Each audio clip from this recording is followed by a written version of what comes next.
Hello dear aspirants, આપ સર્વેનું અમારી YouTube channel game changing સાયકોલોજીમાં હાર્દિક સ્વાગત છે. આ વિડીયોમાં આપણે ટેટ ટાટની આવનારી પરીક્ષા માટે જે ચાઇલ્ડ ડેવલપમેન્ટ એન્ડ પેડાગોજી એ ટોપિકમાંથી 15 માર્ક્સનું પૂછાય છે, તો એ અંતર્ગત એક અગાઉનો જે નવો ટોપિક છે એના વિશે આજે આપણે ચર્ચા કરવાના છીએ, જે છે વિકાસને અસર કરતા પરિબળો, એટલે કે ફેક્ટર્સ એફેક્ટિંગ ડેવલપમેન્ટ. અગાઉના વિડીયોની અંદર આપણે વિકાસ અને વૃદ્ધિ એનો તફાવત જોયેલો હતો, સાથે સાથે કેટલા ફેક્ટર જે છે અને એ અસર કરે છે, અને જે થિયરીઝ આપવામાં આવેલી છે વિકાસના તબક્કાઓ, એ થિયરી આપણે જોઈ હતી. સાથે સાથે વિકાસ અને અધ્યયન સાથે કઈ મહત્ત્વની બાબત સંકળાયેલી છે અને કેવી રીતે વિકાસ જે છે અધ્યયનને અસર કરે છે, તો એ વિશે પણ આપણે જોયું હતું. હવે આજના વિડીયોની અંદર આપણે વિકાસને અસર કરતા જે પરિબળો છે, એટલે કે એવા ફેક્ટર્સ જે ડેવલપમેન્ટને એફેક્ટ કરે છે, તો એ વિશે આપણે ચર્ચા કરવાના છીએ. તો સૌપ્રથમ આપણે જોઈએ વિકાસને અસર કરતા પરિબળો, એટલે કે ફેક્ટર્સ એફેક્ટિંગ ડેવલપમેન્ટ. તો વિકાસને અસર કરતા જે પરિબળો છે એ મુખ્ય બે પ્રકારના છે. એક છે વારસો, એટલે કે હેરિડિટી, અને બીજું છે વાતાવરણ, એટલે કે એન્વાયરમેન્ટ. હવે અહીંયા અગત્યનું છે કે જે ફેક્ટર ડેવલપમેન્ટને એફેક્ટ કરે છે એ બેઝિકલી બે પ્રકારના છે. એક વારસા રિલેટેડ, એટલે કે હેરિડિટી રિલેટેડ, અને બીજા જે છે એ વાતાવરણ, એટલે કે એન્વાયરમેન્ટ રિલેટેડ. હવે જ્યારે આપણે વારસાની વાત કરીએ, હેરિડિટીની વાત કરીએ, તો જે આપણને વંશ પરંપરાગત રીતે મળે છે, તો એને આપણે વારસા તરીકે ઓળખીએ. જે હેરિડિટી અને વાતાવરણ, એટલે કે આજુબાજુનું જે એન્વાયરમેન્ટ છે, તો એનો સમાવેશ આમાં થાય છે. તો મુખ્ય જે છે એ બે પરિબળો અસર કરે છે, જે આપણે જોયું, વારસો એટલે કે હેરિડિટી અને વાતાવરણ એટલે કે એન્વાયરમેન્ટ. આના સિવાય પણ વિકાસને વ્યાપક સ્વરૂપે અસર કરતા જે અન્ય કેટલાક પરિબળો છે, તો એ વિશેની આપણે વાત કરીએ. તો સૌપ્રથમ છે વારસાગત જૈવિક પરિબળ, એટલે કે હેરિડિટરી અથવા તો બાયોલોજિકલ ફેક્ટર્સ. એમાં સૌપ્રથમ આવશે જનીન, એટલે કે જીન્સ. તો વ્યક્તિના શારીરિક અને માનસિક લક્ષણો માતા પિતા તરફથી મળે છે, જે વિકાસની ગતિ અને મર્યાદા નક્કી કરે છે. ઓકે, જે શારીરિક અને માનસિક કેટલાક લક્ષણો હોય, તો એ બેઝિકલી પેરેન્ટ્સ તરફથી મળે છે, જે વિકાસની ગતિ જે છે એ, અને સાથે સાથે મર્યાદા નક્કી કરે છે. બીજું ફેક્ટર જેમાં આવશે વારસાગત જૈવિક પરિબળોમાં, એ છે શારીરિક બંધારણ, એટલે કે ફિઝિકલ સ્ટ્રક્ચર. તો શરીરનું કદ છે, ઊંચાઈ, રંગ, શારીરિક તંદુરસ્તી, આ બધી વસ્તુઓ પણ સમહાવ હેરિડિટરી છે, વારસાગત મળતું પરિબળ છે. એટલે કે વારસાગત મળતી જે વસ્તુઓ છે એમાં આપણે એનો સમાવેશ કરી શકીએ. નેક્સ્ટ છે અંતઃસ્ત્રાવી ગ્રંથિઓ, એન્ડોક્રાઇન ગ્લેન્ડ્સ. તો થાઇરોઇડ, પિટ્યુટરી વગેરે ગ્રંથિઓમાંથી નીકળતા સ્ત્રાવો શારીરિક અને માનસિક વિકાસ પર મોટી અસર કરે છે. તો આ પણ અગત્યનું છે કે જે અંતઃસ્ત્રાવી ગ્રંથિઓ છે, એમાં ખાસ કરીને થાઇરોઇડ છે, પિટ્યુટરી ગ્રંથિ છે, તો આ બધી જે અલગ અલગ ગ્રંથિઓ છે એમાંથી નીકળતા જે સ્ત્રાવો છે, ઓકે, તો એ આપણા શારીરિક અને માનસિક વિકાસ પર ખૂબ જ મોટી અસર કરે છે. નેક્સ્ટ આપણે જોઈએ વાતાવરણ સંબંધિત પરિબળો, તો જે તે એન્વાયરમેન્ટલ ફેક્ટર્સ. જો અહીંયા એક વસ્તુ હતી કે વારસાગત જૈવિક પરિબળો, તો એમાં શરીરનું કદ છે, ઓકે, પછી વાળનો કલર, આંખનો કલર, આ બધી વસ્તુઓ પણ સંભવ વારસામાં, એટલે કે હેરિડિટરી સાથે કન્સર્ન થયેલી વસ્તુઓ છે. હવે છે વાતાવરણ સંબંધિત પરિબળો, એટલે કે એન્વાયરમેન્ટલ ફેક્ટર્સ. તો આ પરિબળો વ્યક્તિના જન્મ પહેલાં અને પછીના જીવનના તમામ પાસાઓને આવરી લે છે. ઓકે, જન્મ પહેલાં એટલે બિફોર બર્થ, અને પછીના એટલે કે આફ્ટર બર્થના તમામ જે પાસાઓ છે, તમામ વસ્તુઓ છે એને આવરી લે છે. તો એમાં સૌપ્રથમ જે છે એ આપણે જોઈએ ભૌતિક અથવા તો પ્રાકૃતિક પરિબળો, એટલે કે ફિઝિકલ અને નેચરલ ફેક્ટર્સ. તો ભૌતિક એટલે ફિઝિકલ થશે, અને પ્રાકૃતિકનો મતલબ થાય નેચરલ. બંનેમાંથી કોઈ એક શબ્દ હોઈ શકે, ભૌતિક અથવા તો પ્રાકૃતિક પરિબળો, એટલે કે physical or else natural factor. એમાં સૌપ્રથમ આપણે જોઈએ તો આબોહવા અને ભૌગોલિક સ્થિતિ, એટલે કે ક્લાઇમેટ એન્ડ જિયોગ્રાફિકલ કન્ડિશન. તો રહેઠાણનું સ્તર, હવામાન, તાપમાન વગેરે શરીરના બંધારણ અને સ્વભાવ પર અસર કરે છે. જો આપણે કઈ જગ્યા પર રહીએ છીએ, ત્યાંનું વાતાવરણ કેવું છે, ત્યાંનું હવામાન, તાપમાન વગેરે શરીરના બંધારણ અને સ્વભાવ ઉપર અસર કરે છે. તમે જોયું હશે કે ભારત દેશની અંદર પણ જે અલગ અલગ રણ પ્રદેશ હોય, તો ત્યાંની જે કમ્યુનિટી છે, તો એની જે પરિસ્થિતિ, એનું શરીરનું બંધારણ છે એ અલગ છે. એકદમ ઠંડા પ્રદેશમાં રહેતી વ્યક્તિ છે તો એનું બંધારણ અલગ છે. અને એકદમ મોડરેટ જે ટેમ્પરેચરની અંદર રહે છે તો એનું બંધારણ અને સ્વભાવ પણ અસર કરે છે.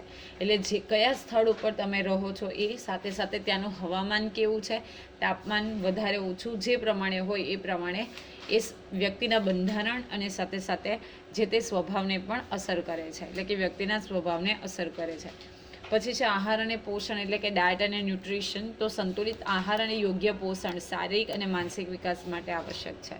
ઓકે, સંતુલિત આહાર અને યોગ્ય પોષણયુક્ત સંતુલિત આહાર જો ખાવામાં આવે તો વ્યક્તિની શારીરિક અને માનસિક બંને વિકાસ જે છે એ ખૂબ સારી રીતે થઈ શકે છે. એટલે સંતુલિત આહાર, અને જેને આપણે એવું કહી શકીએ બેલેન્સ ડાયટ, જે ડાયટ એટલે કે જે ખાવાનું ખાવાથી આપણને યોગ્ય પોષણ મળે અને આપણો શારીરિક અને માનસિક વિકાસ જે છે એ સારી રીતે થાય તો એ પણ આવશ્યક છે. હવે છે કેટલીક ભૌતિક સગવડો, એટલે કે ફિઝિકલ કમ્ફર્ટ્સ. તો એમાં રહેઠાણ, આરામ વગેરેની સગવડો જે છે એ પણ બેઝિકલી વ્યક્તિના વિકાસ ઉપર આધાર રાખે છે. તમે જોયું હશે કે જે લોકો પાસે પૂરતી જગ્યા નથી રહેવા માટે સ્લમ એરિયાઝની અંદર રહે છે, અથવા તો આપણે એવું કહી શકીએ કે પ્રોપર એમને કમ્ફર્ટ આરામની સગવડો નથી મળતી, તો એનો વિકાસ પણ સમહાવ જે નોર્મલ લોકો છે એનાથી ઓછો થાય છે. તો ભૌતિક સગવડો જે છે, ફિઝિકલ કમ્ફર્ટ, તો એ પણ ખૂબ જરૂરી છે. બીજું જે આપણે ફર્સ્ટ જોયું એ હતું ભૌતિક અને પ્રાકૃતિક પરિબળો. હવે બીજું જે પરિબળ છે, એટલે બીજા પરિબળો જે છે એ સામાજિક સાંસ્કૃતિક પરિબળો, એટલે કે સોશિયો કલ્ચરલ ફેક્ટર. આ પણ વ્યક્તિના વિકાસ ઉપર આધાર રાખે છે. તો સૌપ્રથમ છે કૌટુંબિક વાતાવરણ, એટલે કે ફેમિલી એન્વાયરમેન્ટ યા તો એન્વાયરમેન્ટ ઓફ અ ફેમિલી. તો બાળકની પ્રથમ શાળા તેનું ઘર છે. માતા પિતા, કુટુંબના સભ્યોના સંસ્કાર, પ્રેમ, સલામતી અને પ્રોત્સાહન બાળકના સાંવેગિક, માનસિક અને સામાજિક વિકાસ પર ઊંડી અસર કરે છે. ઓકે, જે બાળકને પ્રથમ શાળા આપણે જોયું હતું આગળ પણ, કે જે સિવિલાઇઝેશન લર્નિંગ ફેક્ટર્સ છે. ઓકે, તો એમાં સૌ પ્રથમ જે એજન્સી છે ઘર છે, પછી છે શાળા, અને પછી આવે એનું મિત્ર જૂથ. તો માતા પિતા જે છે, કુટુંબના સભ્યો, એની પાસેથી સંસ્કાર, પ્રેમ, સલામતી, પ્રોત્સાહન, મોટિવેશન જે મળે તો એ બાળકના સાંવેગિક અને સાથે સાથે માનસિક અને સામાજિક વિકાસ ઉપર ઊંડી અસર કરે છે. પછી છે શાળાકીય પરિબળ, એટલે કે સ્કૂલ એન્વાયરમેન્ટ. તો શિક્ષકોની ગુણવત્તા, શિક્ષણનું વાતાવરણ, વિદ્યાર્થી શિક્ષક વચ્ચેનો માનસિક વિકાસ, એ પણ વર્તન ઉપર અસર કરે છે. ઓકે, જે તે શાળામાં શિક્ષકોની ક્વોલિટી કેવી છે, તો એ સાથે સાથે શિક્ષણ અંગેનું વાતાવરણ કેવું બાળકને મળે છે જે તે શાળાની અંદર, સાથે સાથે વિદ્યાર્થી અને શિક્ષક વચ્ચેના સંબંધો કેવા છે, એ બધી જ વસ્તુઓ જે છે એ બાળકના માનસિક વિકાસ અને સાથે સાથે તેનું વર્તન, એટલે કે બિહેવિયર ઉપર ઇફેક્ટ કરે છે. નેક્સ્ટ છે સામાજિક વાતાવરણ, એટલે કે સોશિયલ એન્વાયરમેન્ટ. વ્યક્તિ જે સમાજમાં રહે છે તેના રીત રિવાજો, પરંપરાઓ, પહેરવેશ, શિક્ષણ અને વ્યવસાયની તકો વ્યક્તિના વિકાસની દિશા નક્કી કરે છે. હવે વ્યક્તિ જે કોઈ સમાજની અંદર રહે છે એના જે રીત રિવાજો છે, એની પરંપરા છે, ટ્રેડિશન્સ છે, પહેરવેશ, જે પ્રમાણેનો પહેરવેશ બાકીના લોકો સમાજની અંદર પહેરે છે, સાથે સાથે શિક્ષણ એટલે કે એજ્યુકેશન, વ્યવસાયની તકો. ઓકે, એજ્યુકેશન મળ્યા પછી આપણને કોઈ નોકરી ધંધો મળશે કે કેમ, તો આ બધી જ વસ્તુઓ જે છે, એટલે કે આપણી આજુબાજુનું જે સામાજિક વાતાવરણ છે એ પણ વ્યક્તિના વિકાસની દિશા નક્કી કરે છે. પછી છે સાંસ્કૃતિક મૂલ્યો, એટલે કે કલ્ચરલ વેલ્યુઝ. તો ધાર્મિક માન્યતાઓ અને આપણો જે સાંસ્કૃતિક વારસો છે, કોઈ ધર્મ પ્રત્યે આપણી માન્યતાઓ, બિલીફ કેવી છે, અને સાથે સાથે આપણો સાંસ્કૃતિક વારસો કેવો છે, તો એ પણ વ્યક્તિના જે વિકાસ છે એની ઉપર અસર કરે છે. જો વાતાવરણ સારું હશે, ધાર્મિક હશે, તો બાળકનો વિકાસ વધુ થશે. પણ જો વાતાવરણ એટલે કે સાંસ્કૃતિક વાતાવરણની અંદર મૂલ્યો શીખવાતા ન હોય, ઓકે, તો એ બાળકનો જે વિકાસ છે એ બીજા બાળક કરતાં ઓછો થશે, અથવા તો ગેરમાર્ગે બાળક દોરાય એવા પણ ચાન્સીસ વધે છે. તો સામાજિક સાંસ્કૃતિક પરિબળો છે એમાં ખાસ કરીને જે કૌટુંબિક વાતાવરણ છે, શાળાનું વાતાવરણ છે, જેટલું વાતાવરણ ઘર એટલે કે કુટુંબ અને શાળાનું હેલ્ધી હશે એટલો બાળકનો વિકાસ જે છે એ વધારે થશે.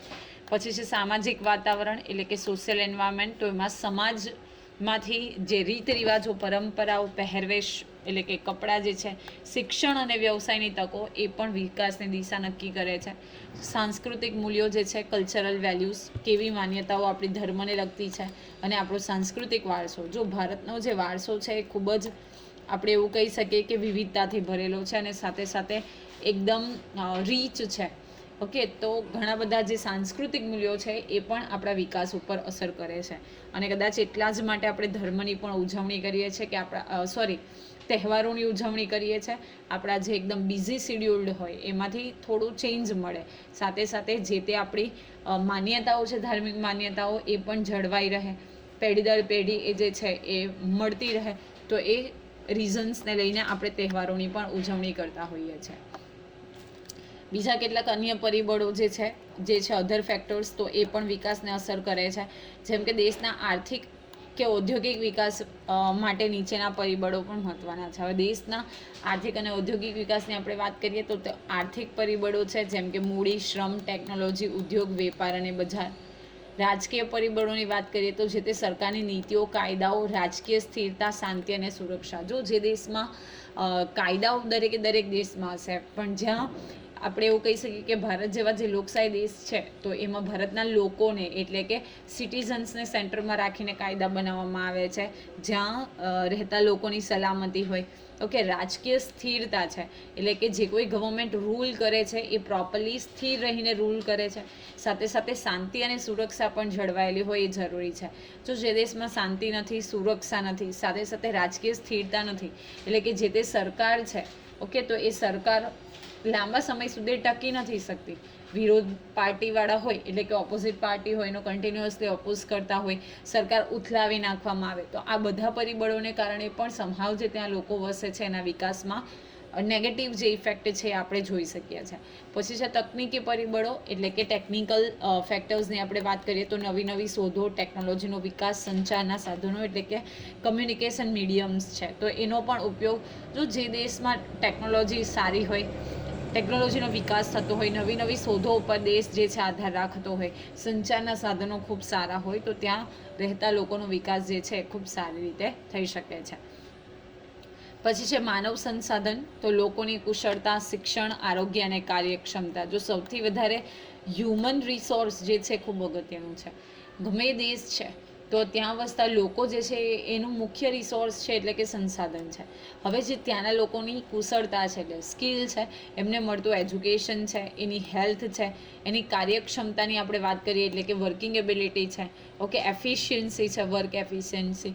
તો આ બધી જ વસ્તુઓને આધારે, પરિબળોને આધારે વ્યક્તિનું જે આપણે એવું કહી શકીએ કે વિકાસ છે એ અસર કરે છે. હવે આ ખૂબ જ મહત્વનું બાળ વિકાસના મનોવિજ્ઞાનમાં એક ખૂબ જ પાયાનું અને સૌથી મહત્વનું સૂત્ર જેમાંથી તમને વારંવાર પ્રશ્ન પૂછાય છે કે વિકાસ એટલે શું. તો ફક્ત ને ફક્ત માનસિક કે શારીરિક વિકાસ એને આપણે વિકાસ નથી કહેતા, પરંતુ વારસો. આપણે જોયું કે વારસામાં આપણને જે વસ્તુઓ મળે છે, ઓકે, તો એ અને સાથે સાથે વાતાવરણ. તો વિકાસ એટલે કે development is equal to heredity into environment. તો વિકાસ બરાબર વારસો ગુણ્યા વાતાવરણ. આ સૂત્ર ઘણી બધી વખત પૂછાયેલું છે. ઓકે, તો વારસો અને વાતાવરણ એ બંનેને જ્યારે આપણે મલ્ટીપ્લાય કરીએ તો આપણને ત્યારે ડેવલપમેન્ટ મળે. હવે આ સૂત્રનું નિષ્કર્ષ શું છે? તો આ સિદ્ધાંત એટલે કે આ સૂત્ર જે છે, કન્ક્લુઝન ઓફ ધ પ્રિન્સિપલ, આપણે એવું કહી શકીએ કે કોઈ એક પરિબળ એકલું વિકાસ માટે જવાબદાર નથી. એટલે ફક્ત વારસો એ વિકાસ માટે જવાબદાર નથી અને ફક્ત પર્યાવરણ એ પણ જવાબદાર નથી. બંને વસ્તુને જ્યારે ભેગી કરવામાં આવે તો ત્યારે શું થશે? વિકાસ થશે. વિકાસ એ વારસા દ્વારા પૂરી પાડવામાં આવતી સંભવિતતા અને વાતાવરણ દ્વારા પૂરી પાડવામાં આવતી તકો વચ્ચેના સંયોજનનું પરિણામ છે. શું છે? વારસા દ્વારા આપણને જે પૂરી પાડવામાં આવતી સંભવિતતા છે, વારસામાંથી આપણને જે કંઈ મળે છે એ, અને સાથે સાથે વાતાવરણ દ્વારા આપણને જે તક મળે છે. માની લઈએ કે કોઈક વ્યક્તિને વારસાની અંદર કોઈકના ફેમિલી મેમ્બરમાં ટીચર્સ હોય, સાયન્ટિસ્ટ હોય, બિઝનેસમેન હોય, તો જે તે વ્યક્તિના જીન્સમાં એ વસ્તુ આવે, પણ એ કરવા માટે એને વાતાવરણ જ યોગ્ય મળતું નથી, તો પછી એનો ડેવલપમેન્ટ એટલે કે એનો વિકાસ જેટલો થવો જોઈએ એટલો થતો નથી. એટલા જ માટે આપણે એવું કહીએ કે વિકાસ માટે ફક્ત ને ફક્ત જે શું કહી શકાય કે જે વાતાવરણ હોય, કે આપણે અહીંયા જોયું કે જે બેઝિકલી વારસો અને વાતાવરણ એટલે કે એકલું વાતાવરણ કે એકલો વારસો જે છે એ અગત્યનો નથી. વારસો અને વાતાવરણ બંને વસ્તુ જે છે એ અગત્યનો ભાગ ભજવે છે. આ સિદ્ધાંત શિક્ષણમાં મહત્વનો છે, કારણ કે તે શિક્ષકોને યાદ અપાવે છે કે વિદ્યાર્થીની સંપૂર્ણ ક્ષમતાને બહાર લાવવા માટે બંને પરિબળોને ધ્યાનમાં લાવવા જરૂરી છે. એટલે કે હેરિડિટરી અને સાથે સાથે એન્વાયરમેન્ટ. હેરિડિટરી, બાળક પાસે કોઈ સ્કિલ છે પણ એ ક્યારે બહાર આવશે? જ્યારે એને આપણે યોગ્ય વાતાવરણ પૂરું પાડીશું ત્યારે. એટલે વારસો અને પર્યાવરણ બંને ફેક્ટર જે છે એ ખૂબ અગત્યના છે. ઓકે, હવે આ જે ટોપિક હતો એમાંથી ઘણા બધી વખત જે એક્ઝામ્સ લેવાયેલી છે અગાઉની, એમાંથી કેટલાક પૂછાયેલા પ્રશ્ન તરફ આપણે એક નજર કરીએ. તો સૌપ્રથમ પ્રશ્ન એવો છે કે બાળકના વિકાસ પર વારસો અને વાતાવરણનો પ્રભાવ કેવો હોય છે? તો માત્ર વારસાનો પ્રભાવ હોય છે, તો આ સાવ ખોટું છે. માત્ર વાતાવરણનો પ્રભાવ છે, તો આ પણ ખોટું છે. બંને એકબીજાથી સ્વતંત્ર નથી. જો વારસો અને વાતાવરણ વચ્ચે બંનેનો આંતર સંબંધ છે. એટલે કે વારસો જેટલો જરૂરી છે એટલું જ જરૂરી શું છે? એન્વાયરમેન્ટ, એટલે કે હેરિડિટરી છે. તો આ બંને એકબીજા સાથે પરસ્પર સંકળાયેલા છે. તો વારસો અને વાતાવરણ બંને વચ્ચે શું હોય છે? આંતર સંબંધ હોય છે. પછી છે વિકાસ ઇઝ ઇક્વલ ટુ વારસો ગુણ્યા વાતાવરણ, એટલે કે development is equal two hereditary into environment. આ વિધાન શું સૂચવે છે? તો ઓપ્શન નંબર એ, વિકાસ વારસા અને વાતાવરણના સરવાળા જેટલો છે. તો અહીંયા સરવાળો તો છે જ નહીં. વારસો વાતાવરણ કરતાં બમણો પ્રભાવ ધરાવે છે, બમણો નથી ધરાવતો, બંને ઇક્વલ છે. વાતાવરણ વારસાથી સ્વતંત્ર છે, તો આ પણ ખોટું છે. તો જો વિકાસ વારસા અને વાતાવરણની આંતરક્રિયાનું પરિણામ છે, આ આન્સર રાઈટ છે. જ્યારે આપણે વિકાસની વાત કરીએ તો જેટલો વારસાનું ઇમ્પોર્ટન્સ છે એટલું જ ઇમ્પોર્ટન્સ કોનું છે? વાતાવરણનું છે. તો બંનેની આંતરિક ક્રિયાનું પરિણામ છે. ઓકે, એટલે વિકાસ બરાબર વારસો ગુણ્યા વાતાવરણ, એટલે development is equal to heredity into environment. ઘણી બધી વખત સીટેટની એક્ઝામમાં પણ આ પ્રશ્ન જે છે એ પૂછાયેલો છે. નેક્સ્ટ છે, નીચેનામાંથી કયું પરિબળ બાળકના વિકાસનું આંતરિક એટલે કે ઇન્ટરનલ પરિબળ છે? જો હવે બે પ્રકારના પરિબળ હોઈ શકે, એક આંતરિક અને એક બાહ્ય. એટલે કે આંતરિક એટલે કે ઇન્ટરનલ અને બાહ્ય એટલે કે એક્સટર્નલ. તમને પૂછ્યું છે આંતરિક. જો કુટુંબનું વાતાવરણ એ એક્સટર્નલમાં આવશે, એટલે કે બાહ્ય પરિબળ છે. પોષણ જે છે એ પણ સમહાવ એક્સટર્નલ આવશે. શાળાકીય શિક્ષણ એ પણ એક્સટર્નલ આવશે. પણ જે બુદ્ધિ છે, ઇન્ટેલિજન્સ છે, એ શું છે? આંતરિક પરિણામ છે. તો અહીંયા આપણો કરેક્ટ આન્સર શું આવશે? બુદ્ધિ જે છે એ બાળકના વિકાસનું આંતરિક પરિબળ છે. નેક્સ્ટ છે, બાળકની ઊંચાઈ, વાળનો રંગ અને આંખોનો રંગ મુખ્યત્વે કયા પરિબળ દ્વારા નક્કી થાય છે? ઓકે, બાળકની ઊંચાઈ એટલે કે હાઇટ છે, કલર ઓફ હેર, અને જે આંખની આઈરિસ છે, આંખ છે, એનો કલર જે છે એ કયા પરિબળ દ્વારા નક્કી થાય છે? તો ઓપ્શન નંબર એ, વાતાવરણ ખોટું છે.